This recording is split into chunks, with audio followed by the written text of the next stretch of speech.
Hi everyone, in front of me I've got OnePlus Pad Lite, and let me share with you how to change the screen timeout on this device.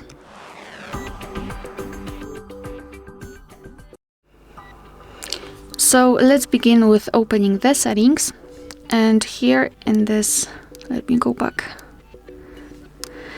In this general list on the left, we have to scroll down and find display and brightness.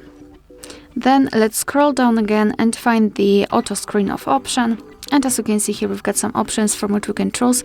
At the top, relatively short options, and at the bottom, the longest, which is 30 minutes. So all you have to do is to tap on the option like to use. I'll pick 10 minutes.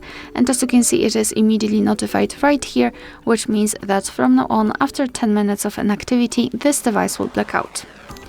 Alright, so that will be all. Thank you so much for watching. Please hit the subscribe button and leave the thumbs up.